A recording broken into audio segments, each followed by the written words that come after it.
There are all kinds of prisons. As you know, I've been in a real one, but just as powerful, just as restrictive, just as oppressive are other kinds of prisons. And one of those is abuse, particularly sexual abuse. All abuse is awful, but there's something so intimate and awful about sexual abuse that can leave people feeling imprisoned their whole life, long after it's finished. My guest today had that experience, but she went on to say, no, I'm not going to be imprisoned by this. And she has gone from being a survivor to a Sur-Thriver. And we're going to meet Rena Romano right after this. The strongest prison bars are in your head. Leaders and teams, it's time for a jailbreak.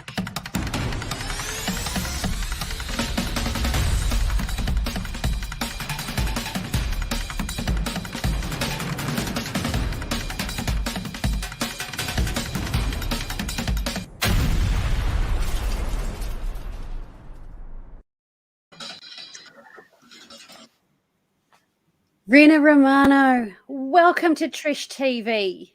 Thank you, Trish. It's an honor to be here. Thank you for inviting me to share with your listeners.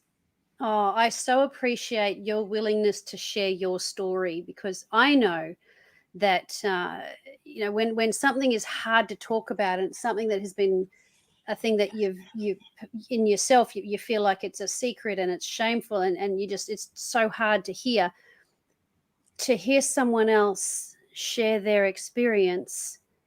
It can be very liberating, very freeing. And even if you're watching and you just get a little bit more free, well, that's the start of the journey. And Rena Romano will be able to help you get even more free after that. We're going to talk about what she's doing now to help people go from surviving to thriving.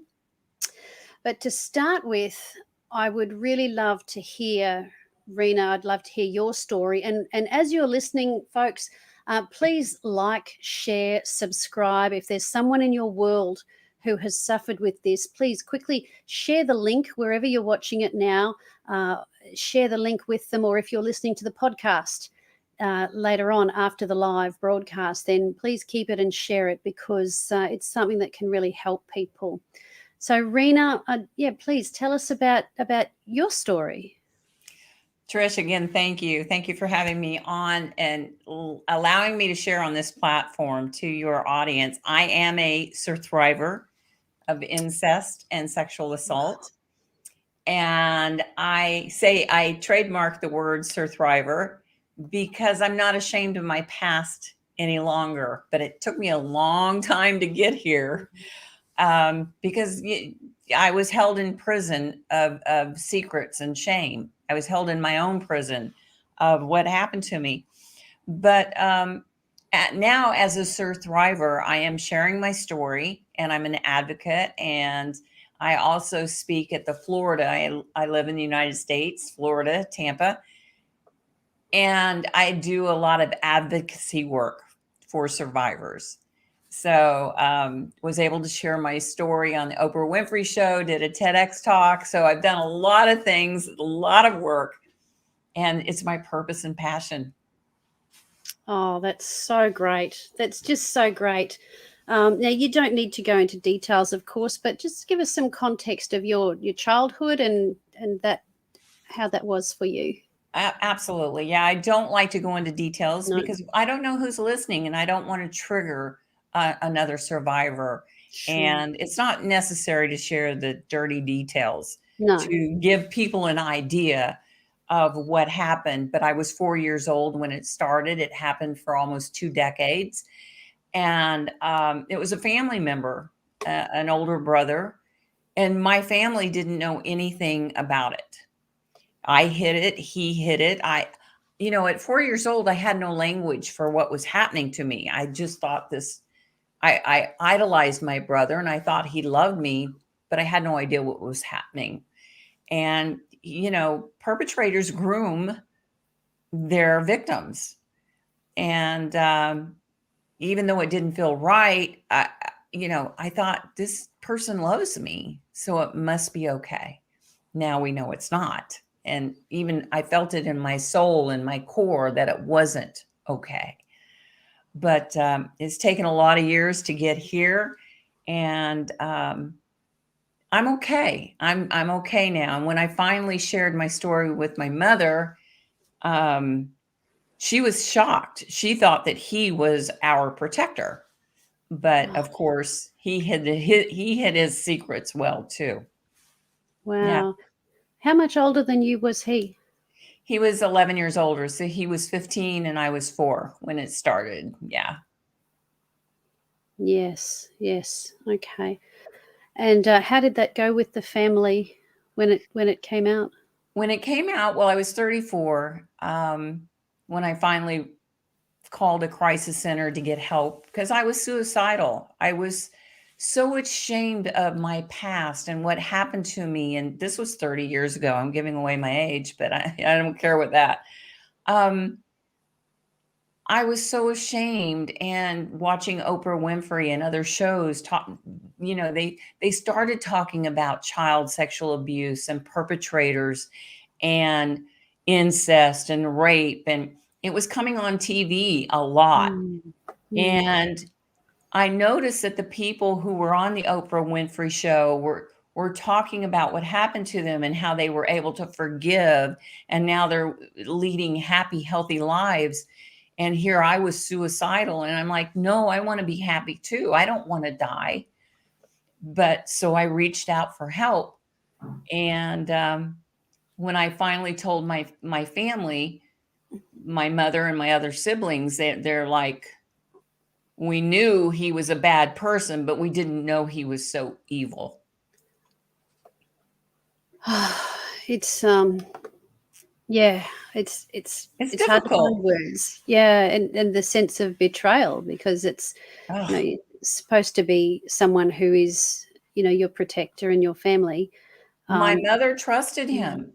She would go off to work because her husband had passed away, and he would come home from work. She thought he was protecting us when he was abusing us. well, so it wasn't just you. Well, he was abusing me sexually. My little sister denied it. We don't know, but he was verbally and emotionally abusive to my younger brother and sister. So he was just a narcissistic psychopath. And Wow. yeah, and he got his way with with everything that he did. But it's taken, like I said, it's taken a long time, but everything is okay now. And Yeah. fortunately for me, Trish, my family, once I told them, they rallied around me and they supported me and they helped me get the therapy and the counseling that I needed. Unfortunately, that doesn't happen for a lot of survivors. And I found that firsthand when I went into group therapy. So that's why I'm speaking out. I want to let people know that we must make it safe for survivors to tell their story, because we need that to encourage getting help. And I'm so glad to be able to provide a platform for you to tell your story and to be an encouragement to people who are watching who may have gone through this and have not yet spoken up or shared with anyone. Because, as you say, some families don't take it well, Mm-mm. particularly if the perpetrator is someone they rely on, being the breadwinner or something like that. That's what makes it Even so much more difficult. Yeah. very difficult. It's amazing how with all sorts of abuse, what people will put up with because they feel like they have to. Yeah, Well, and if you think about it this way too, Trish, I was a little child, a little girl, 4 years old, 6, 7, 8, a teenager. And if I told anyone what he was doing to me, it would break up my family. And right. I didn't want that responsibility of being the destroyer of my family. Well, look, that language right there is just, and I know the context that you put it in, but that's the deception that children feel and Yep. teenagers feel that, oh, I will be the one responsible for the breakup. No, you're not the one responsible for the breakup of your family. You that person is the one who is hurting and breaking your family. And so much of it is put onto the victim that, oh, I'll be doing the wrong thing and hurting people, and hurting my mom, and of course these narcissists, and that's what they are, because it's more about power than anything else. That's what they play on. You can't tell mum because she's already burdened, and she won't believe you, and no one will understand. But the good news is somebody will understand somewhere, and you were able to get that help before you got that help. So you said you were over 30. So during your 20s, what was that like for you in your 20s? You've left that situation, but you're trying to start a life as an adult on your own. What was that? What did that feel like for you? What was going on there? Well, unfortunately, yes, I left my home and went out on my own. But unfortunately, I was working for a landscaping firm. I was the only female. And one of the male coworkers would tease me, and he would say, I'm going to come and break into your home one night and get you.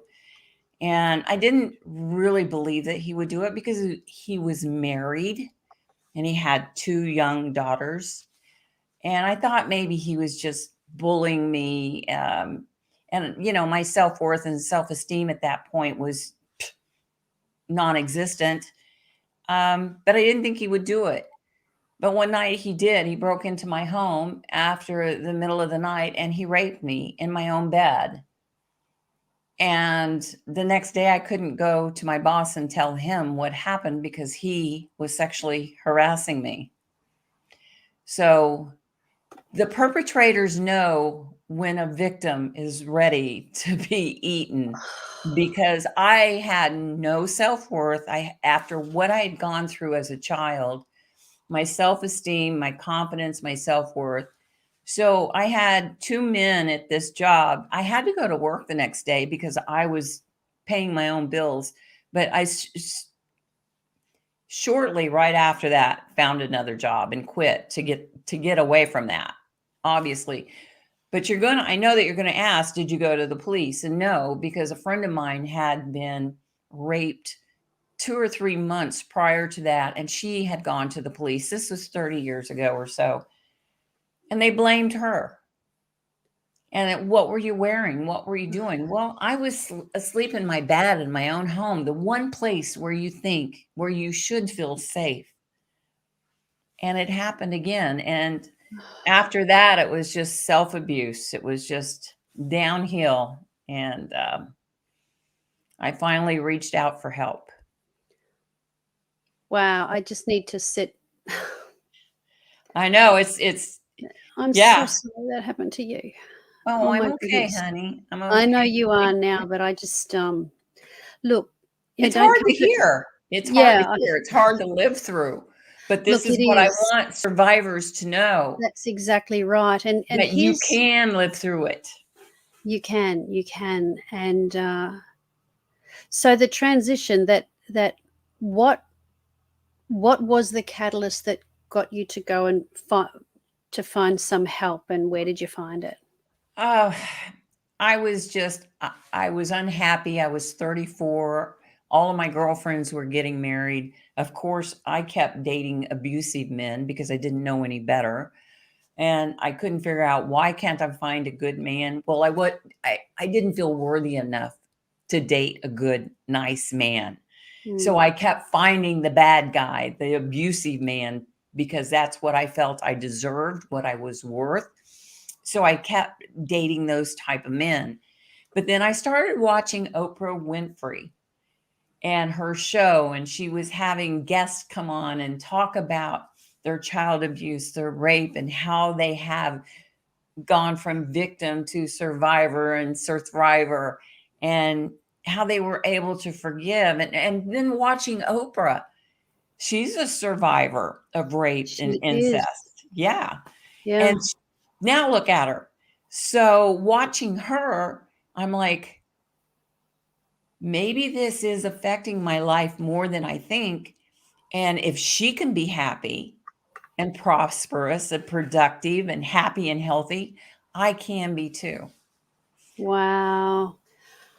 She really was, and at the time she was a pioneer of these topics, you know. I mean, Yep. because what people don't necessarily remember or realize, especially if they're younger, is that nobody talked about this Uh-uh.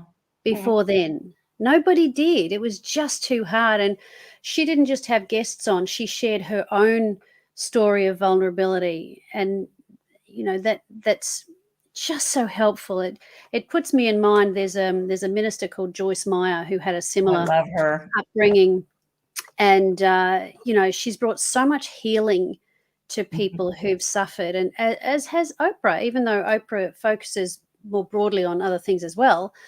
What you're doing is, you know, if you can bring someone to healing, then they can live the life that they were meant to live. And I don't want to sound cliched, but there are, everything that we go through, we do learn things from. There are things, you know, like I went to prison, which was not nearly as bad as what you've gone through. I mean, it's not right to compare No, we should challenges. not It's all compare this. because I don't think I could No. handle prison. No way, girl. Yeah. Oh, it was, yeah, it was another world as well. Uh, but there are lessons in that, and things that I now draw on that actually are helpful. And you know, my daughter was about 11 a few years after I'd come home, and she said, "Mum, I wish that this had never happened to our family." And I said, "Look, I do too." I said, "But you know what?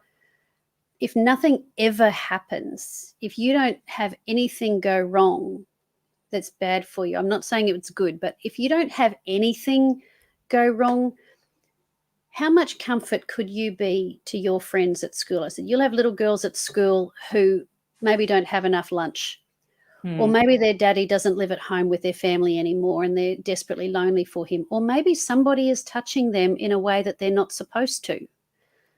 I said, "What kind of friend would you be?" You know, I said, "You can at least put your arm around them and say, look, I know how well, I know what it is to be lonely."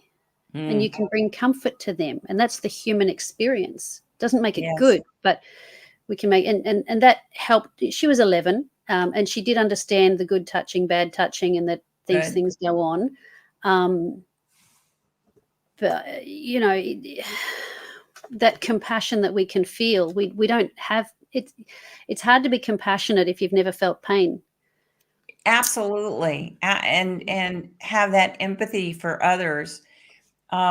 There's no contrast. I mean, if everything is just roses and happy-go-lucky and sunshine Mm, and butterflies, um, we get stagnant and we don't appreciate our life. You yeah. know, my life changed when I went from, you know, an expectation of what my life should be to an appreciation of what my life is. Whoa, hold on. I need you to say that again. Listen, everyone, this is brilliant. Okay, tell us that My again. life changed. My life changed when my expectation of what I thought my life should be changed to an appreciation of what my life is. Oh, right there. Right there is Mhm. a mindset of shift and lift. You know, Shift and shifting our lift. thinking and lifting our the way we think. Wow, thank you. That is just brilliant. And I on like that to say note, there's always an upside. There's always another yep, way to look at things. And I'm yeah, grateful for everything I've gone through. And people are like, yeah, wow, how can you no, be?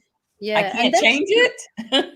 we're not saying, and I just, you know, if you're listening, we're not saying that what happened to you is any less damaging and bad. Empirically speaking, it shouldn't have happened. It's a bad thing that happened, but it happened. But it And happened. It now is it's what it like, is. what do we do now with it? What healing can you bring now? And that's where what I'd like to come to with you, Rena, that now, please don't tell me you just went from badly damaged to your therapy was going on Oprah. Did you get some therapy before that? Because that's a full-on way to come out. No, yeah, I went on. I received therapy before I went on Right. Oprah, but Okay. I was suicidal one night. I was chugging liquor out of a bottle, contemplating my suicide, and I passed out. And the next day, I woke up and I reached for the phone and I called a crisis line, and I called the guy, and I was crying and told him what happened. He listened without interruption or judgment. He was so sweet. He was so calm. And I thought for sure he was going to judge me and blame me for everything that happened in my life. But he was so wonderful. If anybody needs help, call a crisis line because they know how to talk to you. But I called and I told him, I don't want to die. I just don't know how to live with this shame and the pain of what happened to me. And I am so ashamed of a crime that I did not commit. And I'm tired of being ashamed of a crime that I did not commit. And I want to live and I want to be happy. And seeing all those people on Oprah and seeing Oprah happy and making money and being prosperous and helping other people, that's what I wanted to do. So I became determined. Yeah, determined. And I didn't let anything step in my way. I went to therapy every week for 2 years. But here's the thing about therapy, Trish. I thought it was one and done, but it's not. I found out that, this life is therapy all along. It's a journey. And we learn to become better people. And we do.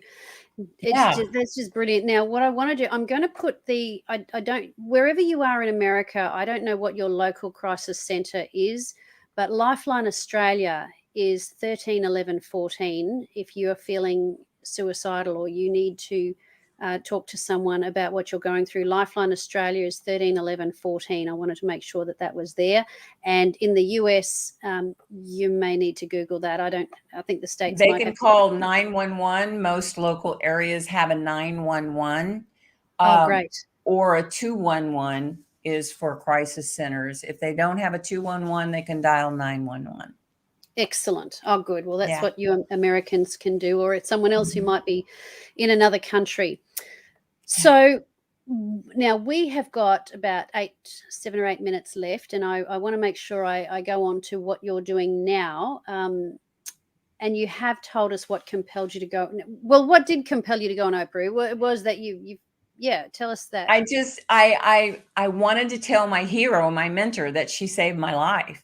Fantastic. And I knew for 2 years before I went on her show that I was going to be on her show. I don't know what it was, Trish, but I just knew it. I felt it in my soul. And I would tell my family and friends, and I said, I'm going to be on the Oprah Winfrey Show one day. You just watch. And they're like, woo, okay, Rena, whatever. Then I was on the Oprah Winfrey Show, and they're like, wow, you did it. And I wrote a book, His Puppet No More. And then I did a TEDx talk called Healing from Sexual Abuse Can Start with One Word. And there's no stopping me now because I'm here to help survivors. You are. And we have one viewer who has popped in a comment that I'd like to, it's a long one. I don't know how much will fit. There we go. So Chris, she's watching on LinkedIn, and she says, thank you for sharing your story. So many people gain such strength from hearing the lived experience and resilience for Sur-Thrivers. Love this word. I do too, to talk about their experiences of their sexual abuse, child sexual abuse. The one word that is so difficult for so many survivors to hear is grooming, especially when it was done by someone that was trusted. The extent of child abuse globally is horrific, whether that's within the inner circle of the family community. Okay, so that if you would like, that comment will be on the LinkedIn page. Thank you, Chris. I appreciate that. I wasn't able to get the rest of it on there. Now, you mentioned your book. So I'm going to put, it's called His Puppet No More. His Puppet No More. Can they get that through your website or they can go through the website or go to Amazon.com. It's there. All right. Yeah. Well, speaking of websites, let's show yours. Here Thank we you. are, which is renaromano.com. So that is her name, RENA Romano.com. And we'll have a look at this. In fact, I'm going to save that and scroll it across the bottom so people can keep looking at it. Believe, be brave, become your potential. And that's what you help people do.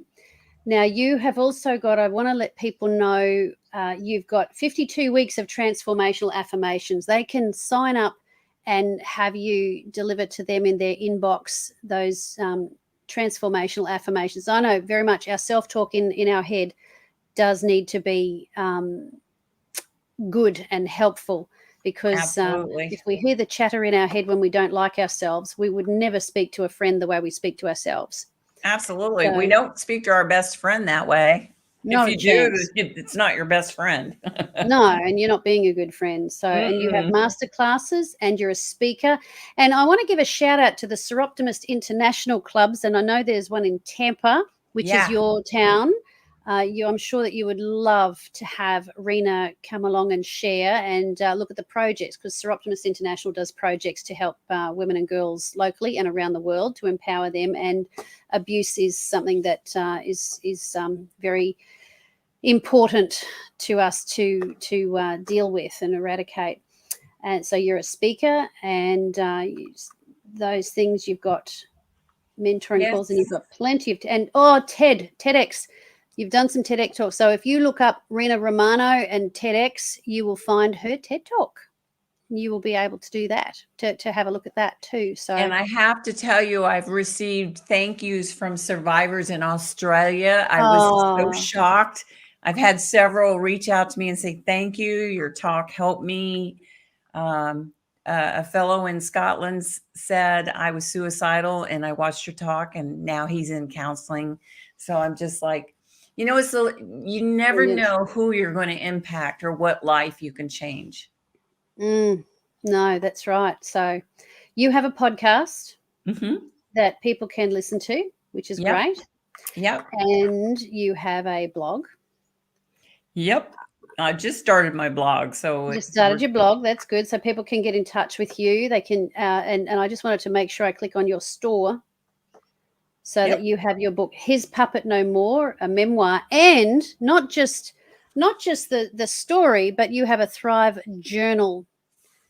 Yeah. So I would recommend people that you visit Rena's website and get her book and the journal to go with it, and sign up for those affirmations so you can work through that journal and get the affirmations and start to renew your mind in how you're thinking and how you feel about yourself, and so that you can live the life that you're supposed to, that you were born to, and because you matter and you have value, and you're loved. And I just look at this amazing, beautiful lady.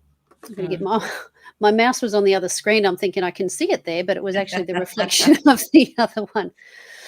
So, Rena, it has been an absolute pleasure. Was there anything else you wanted to cover before we go? We've got just under 2 minutes. I just want to let people know there is always an upside.